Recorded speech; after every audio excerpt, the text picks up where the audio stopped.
Gbogbo ìràwọ̀ pátá ẹ wá gbọ́ ohun tó fẹ́ ṣẹlẹ̀ lọ́jọ́ tòní gangan tí ń ṣe ọjọ́ Thursday October 9 ọdún 2025 tá wà nú ẹ̀ yìí.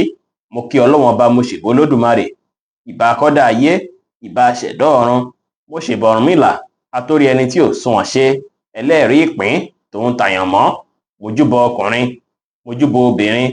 Mo kí gbogbo ojú tó ń wò mí níbikíbi tí ẹ ti ń gbọ́ mi káàkiri àgbáńlá ayé.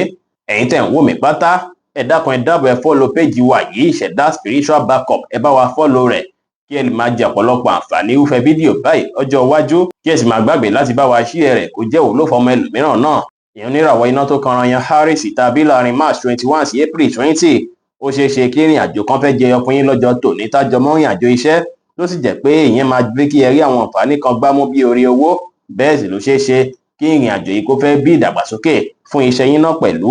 Lọ́jọ́ tòní kí ẹ mọ̀ dájú pé láàyè iṣẹ́ ó ṣeé ṣe káwọn èèyàn fẹ́ lára yín díẹ̀, wọ́n fẹ́ lára ìdàgbàsókè yín àti títayọ tẹ́tayọ jù wọ́n lọ lọ́jọ́ tòní, látàrí pé lénìí ó ṣeé ṣe káwọn èèyàn tó dá yín mọ̀ sí, ó ṣeé ṣe kí wọ́n tún pọ́n yín lé sí pẹ̀lú. Lénìí ẹ má finú tọ̀yàn rárá, ẹ má gbára léèyàn rárá, ẹ tẹpá mọ́ṣẹ́ lénìí kí ẹ ní ìrẹ̀lẹ̀, kẹ́sì ṣe nǹkan yín létòlétò pẹ̀lú. Aago 5 ní ìrọ̀lẹ́ sí aago 7 ní àṣálẹ́ jẹ́ àkókò èyí tó dára jù fún yín, tí ń ṣe lucky hour fún yín lénìí, tí kọlọ light green sì jẹ́ kọ́lọ̀ èyí tó dára jù fún yín láti wọ̀ láṣọ ní ọjọ́ tòní. Èèyàn oníràwọ̀ erùpẹ̀ alámọ̀ Taurus tàbí láàrin April 21 sí May 20. Lọ́jọ́ tòní ìgboyà máa wà fún yín púpọ̀, tá sì ràn yín lọ́wọ́, tó ṣe é pé ẹ nígbàgbọ́ ní kíkún nínú ara yín, ẹ sì tún nígbàgbọ́ nínú ohun tó ń sọ sí yín lọ́kàn pẹ̀lú. Gbogbo ìgbésẹ̀ tẹ́ bá gbé lọ́jọ́ tòní á jẹ́ ìgbésẹ̀ tó dára púpọ̀ tó sì máa rọ̀ yín lọ́rùn. Lénìí kò dára kẹ́ dá sọ́rọ̀ tí wọn pè é sí àbẹ́ tí ó kàn yín. Ẹ ní láti ní ìrẹ̀lẹ̀ kẹ́ ṣe dáadáa sáwọn èèyàn lénìí. Forest green jẹ́ kọ́lọ̀ tó dára jù fún yín láti wọ̀ láṣọ lónìí. Aago 5 kọjá ìṣẹ́jú 15 ní ìrọ̀lẹ́ sí aago 6 kọjá 30 ìṣẹ́jú ní ìrọ̀lẹ́ jẹ́ àkókò èyí tó dára jù fún yín, tí ń ṣe lucky hour fún yín lénìí. Ẹ̀yin oníràwọ̀ omi agbára Cancer tàbí láàrin June 22 sí July 22. Lọ́jọ́ tòní agbára káká máa wà fún yín, tẹ́ máa wà motivated, tẹ́ sì máa wà determined pẹ̀lú. Lénìí á ṣe ń bí ìgbà pé kẹ́ wá ìpípadà tún fún gbèsè ayé yín. Lọ́jọ́ tòní ó dára púpọ̀ kẹ́ fi wá ìmọ̀ o, kẹ́ wá ìmọ̀ kún ìmọ̀, á ràn yín lọ́wọ́ fún gbèsè ayé yín. Ẹ wá rí dájú pé ẹ mú sùúrù lò lórí ohunkóhun lénìí, tó ṣeé ṣe kó ṣe ń pé nǹkan lè fẹ́ tètè máa sú yín. Ẹ mọ́kàn ara yín balẹ̀ lénìí, kí ẹ bá àwọn èèyàn sọ̀rọ̀ pẹ̀lú ìfẹ́, kí ẹ sì rí dájú pé ẹ fi ìgboyà ṣe ohunkóhun lénìí pẹ̀lú. Aago 2 kọjá 30 ìṣẹ́jú ní ọ̀sán sí aago 4 ní ọ̀sán jẹ́ àkókò èyí tó dára jù fún yín, tí ń ṣe lucky hour fún yín lénìí, tí kọlọ green sì jẹ́ kọ́lọ̀ èyí tó dára jù fún yín láti wọ̀ láṣọ ní ọjọ́ tòní. Ẹ̀yin oníràwọ̀ iná tó gbóná riri Leo tàbí láàrin July 23 sí August 22. Ọjọ́ tòní ó ṣeé ṣe kí ẹ nílò àmọ̀ràn látọ̀dọ̀ ènìyàn kan tó ṣe é kó dàbí ẹ̀gbọ́n sí yín, tó ṣe é pọ̀ sí máa ń gbà yín lámọ̀ràn tẹ́lẹ̀tẹ́lẹ̀. Wọ́n á ràn yín lọ́wọ́ láti rí dájú pé gbogbo àwọn ohun tí ẹ̀ ń rò lọ́kàn pátápátá, gbogbo àwọn nǹkan tó dàbí nǹkan tó ń jà ròyìn lọ́kàn yín, á tún mú kọ́kàn yín balẹ̀ díẹ̀. Tẹnikẹ́ni bá wá fún yín lámọ̀ràn kan lọ́jọ́ tòní, kẹ́ rí dájú pé ẹ tẹ̀lé, ẹ mú lò, látàrí pé á ràn yín lọ́wọ́ púpọ̀. Lónìí kẹ́ rí dájú pé ẹ ronú jinlẹ̀ nípa ibi tọ́rọ̀ fẹ́ já sí ṣáájú kí ẹ tó gbé ìgbésẹ̀ kí ìgbésẹ̀ lọ́jọ́ tòní o.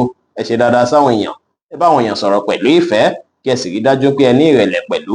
Aago 12 ní ọ̀sán sí aago 2 ní ọ̀sán jẹ́ àkókò èyí tó dára jù fún yín, tí ń ṣe lucky hour fún yín lénìí, tí kọlọ gold sì jẹ́ kọ́lọ̀ èyí tó dára jù fún yín láti wọ̀ láṣọ ní ọjọ́ tòní.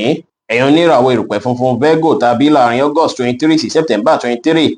Lọ́jọ́ tòní ẹ máa nírètí pé ọjọ́ iwájú yín máa dára látara akitiyan tẹ́ máa ṣe lọ́jọ́ tòní. Lọ́jọ́ tòní ó ṣeé ṣe kẹ́ ṣàṣeyọrí lórí ohunkóhun tí ẹ bá ń ṣe pátápátá, ṣùgbọ́n lọ́jọ́ tòní ẹ rí dájú pé ẹ kíyèsára pẹ̀lú àwọn fàfàǹfà àbí à ń báyàn hàgíù lórí nǹkan kéékèèké kó má ba ṣàkóbá fún fọkànbalẹ̀ yín. Ẹ ní ìgboyà lénìí, kí ẹ ní ìgbàgbọ́ ní kíkún nínú ara yín, ṣùgbọ́n kẹ́ má ṣe tàṣojù ohunkóhun rárá o. Aago 2 ní ọ̀sán sí aago 3 ní ọ̀sán jẹ́ àkókò èyí tó dára jù fún yín, tí ń ṣe lucky hour fún yín lénìí, tí kọlọ white sì jẹ́ kọ́lọ̀ èyí tó dára jù fún yín láti wọ̀ láṣọ ní ọjọ́ tòní. Ẹ̀yin oníràwọ̀ afẹ́fẹ́ márìírí Libra tàbí láàrin September 24 sí October 23. Fókọ̀sì yín máa wà lórí àwọn kan tó ṣe kókó fún yín láti mójútó lọ́jọ́ tòní ni o. Ó dára púpọ̀ kẹ́ ṣe nǹkan yín létò ètò, kẹ́ lè ṣàṣeyọrí. Lénìí ẹ jìnnà sí gbogbo nǹkan tó dàbí negativity pátá, látàrí pé ó ṣeé ṣe kí nǹkan tó jọmọ́ personal issue kan wáyé, tí yẹn sì lè fẹ́ jẹ́ kí nǹkan sú yín púpọ̀. Lénìí ẹ rí dájú pé personal issue èyíkéyìí tó bá jẹyọ ẹ mójútó ní kíákíá, kẹ́ wá bóyá fẹ́ rọrùn. Ẹ rí dájú pé ìdásọ́rọ̀ tí wọn pè é sí àbẹ́ tí ó kàn yín. Ẹ ní ìrẹ̀lẹ̀ kẹ́ ṣe dáadáa sáwọn èèyàn, kí ẹ sì pa àwọn àṣírí kọ̀ọ̀kan yín mọ́ pẹ̀lú. Aago 10 láàárọ̀ sí aago 11 láàárọ̀ jẹ́ àkókò èyí tó dára jù fún yín, tí ń ṣe lucky hour fún yín lénìí, tí kọlọ yellow sì jẹ́ kọ́lọ̀ èyí tó dára jù fún yín láti wọ̀ láṣọ ní ọjọ́ tòní. Ẹ̀yin oníràwọ̀ omi tútù Scorpio tàbí láàrin October 24 sí November 22.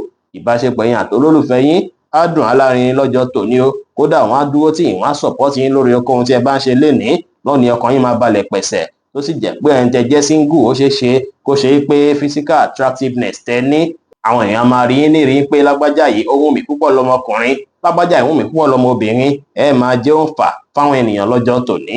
Lénìí ẹ má kánjú lórí ìbáṣepọ̀ tuntun èyíkéyìí tó bá bẹ̀rẹ̀, kẹ́ rí dájú pé ẹ fún ní àkókò láti rí dájú pé ìbáṣepọ̀ náà tún develop dáadáa, ẹ fún táìmù dáadáa, ẹ wá ní ìrẹ̀lẹ̀ kí ẹ fọgbọ́n àtòyé tó lọ fún yín ṣe ohunkóhun kẹ́ sì ṣe dáadáa sáwọn èèyàn lénìí pẹ̀lú. Blue jẹ́ kọ́lọ̀ tó dára jù fún yín láti wọ̀ láṣọ lónìí. Aago 10 láàárọ̀ sí aago 12 ní ọ̀sán jẹ́ àkókò èyí tó dára jù fún yín tí ń ṣe lucky hour fún yín lénìí. Ẹ̀yin oníràwọ̀ inú àtùpà Sagittarius tàbí láàrin November 23 sí December 22 lọ́jọ́ tòní ní máa dùn púpọ̀, ayọ̀ yín máa kún. Ọjọ́ ìgbafẹ́ lọ́jọ́ tòní jẹ́, ọjọ́ ìsinmi sì ló jẹ́ fún yín pẹ̀lú, tó ṣe pé ẹ báwọn èèyàn ṣe púpọ̀ lọ́jọ́ tòní. Bẹ́ẹ̀ sì lẹ́ẹ̀ máa wòye sáwọn ìyípadà kan tó wáyé nígbésí ayé yín láàrin ibijọ́ mẹ́ta sígbà tá a wà yìí. Lénìí ẹ gbájúmọ́ àwọn kan tẹ̀ ń lé fọ́jọ́ iwájú, ẹ bẹ̀rẹ̀ sí gbégbèsè láti jẹ́ kí ilé ayé yín tún dára sí lénìí. Ẹ wà ní ìdùnnú, ẹ báwọn èèyàn ṣe pẹ̀lú àwàdà àti ẹ̀rín, kí ẹ sì ṣe dáadáa sáwọn èèyàn lénìí pẹ̀lú. Pink jẹ́ kọ́lọ̀ tó dára jù fún yín láti wọ̀ láṣọ lónìí.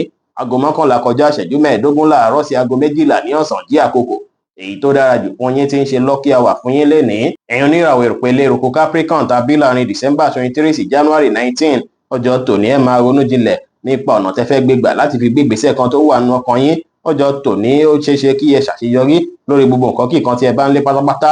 Lénìí ẹ mọ́kàn ara yín balẹ̀, kẹ́ má ṣe jẹ́ kí ìmọ̀lára yín kó lágbára jù yín lọ tàbí kó ṣàkóbá fún àwọn nǹkan tí ẹ ní lọ́kàn.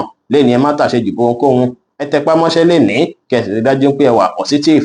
Grey jẹ́ kọ́lọ̀ tó dára jù fún yín láti wọ̀ láṣọ lónìí. Aago 3 kù ìṣẹ́jú 15 ní ọ̀sán sí aago 3 kọjá 30 ìṣẹ́jú lọ́sàn jẹ́ àkókò èyí tó dára jù fún yín tí ń ṣe lucky hour fún yín lénìí. Ẹ̀yin oníràwọ̀ afẹ́fẹ́ oníbìnú Aquarius tàbí láàrin January 20 sí February 19 ó ṣeé ṣe lọ́jọ́ tòní kọ́pọlọ yín jí pépé púpọ̀, ó sì jẹ́ pé ó ṣeé ṣe kẹ́ rí àǹfààní iṣẹ́ tuntun lọ́jọ́ tòní. Nǹkan máa lọ dáadáa fún yín lọ́jọ́ tòní. Ọjọ́ tòní dára púpọ̀ fún yín láti fi gbégbèsè tuntun tàbí láti fi pilẹ̀ ẹ̀kọ́ tuntun. Ohunkóhun tẹ́ bá pilẹ̀ lọ́jọ́ tòní á já sí rere lọ́jọ́ iwájú. Ẹ tẹpá mọ́ṣẹ́, kẹ́ ṣe dáadáa sáwọn èèyàn, ẹ ní ìrẹ̀lẹ̀, kẹ́ sì wà determine. Blue jẹ́ kọ́lọ̀ tó dára jù fún yín láti wọ̀ láṣọ lónìí. Aago 4 ní ìrọ̀lẹ́ sí aago 5 ní ìrọ̀lẹ́ jẹ́ àkókò èyí tó dára jù fún yín tí ń ṣe lucky hour fún yín lénìí. Ẹ̀yin oníràwọ̀ omi tí kì í ru Pisces tàbí láàrin February 20 sí March 20 lọ́jọ́ tòní ó ṣeé ṣe kí ẹ máa retí àwọn nǹkan tó dàbí ìkópadà ọ̀túnú gbèsè ayé yín, tó sì ṣeé ṣe kó ṣe pé àwọn nǹkan kíkan tó ti ń dàbí ìfàǹfà láàrin èèyàn àtèèyàn ó ṣeé ṣe kí gbogbo ẹ̀ pátápátá kó padà já mọ́ yín lọ́wọ́, tàbí kó ṣe pé bóyá kéèsì kan tẹ́ ti wà lẹ́nu ẹni gbogbo ẹ lè padà fẹ́fọ́ yín lẹ́yìn ọ̀pọ̀lọpọ̀ ìtiraka. Lénìí kí ẹ gbájúmọ́ṣẹ́, kẹ́ lè rore gbámú, ẹ free mind yín, kí ẹ sì wà positive, kẹ́ mọ́kàn ara yín balẹ̀. Blue jẹ́ kọ́lọ̀ tó dára jù fún yín láti wọ̀ láṣọ lónìí. Aago 7 ní òwúrọ̀ sí aago 10 òwúrọ̀ jẹ́ àkókò èyí tó dára jù fún yín tí ń ṣe lucky hour fún yín lénìí. Bó ṣe jẹ́ nìyẹn fún gbogbo irúfẹ́ ìràwọ̀ 12 tó wà pátá. Ẹ̀yin tẹ́ ń wò mí pátá ẹ má gbàgbé pé Ọlọ́run Olódùmarè nìkan lọ́ba tó ní ìmọ̀ jùlọ. Ẹ̀yin tẹ́ fẹ́ ṣèwádìí onírúurú láǹfààní àti kàn sí wa ní WhatsApp 09033897161. Ire gbogbo ajẹ́ tiwa lónìí, lọ́sẹ̀ yìí, lóṣù yìí àti ní gbogbo ọjọ́ ayé wa láṣẹ Ìdùmarè. Ire o.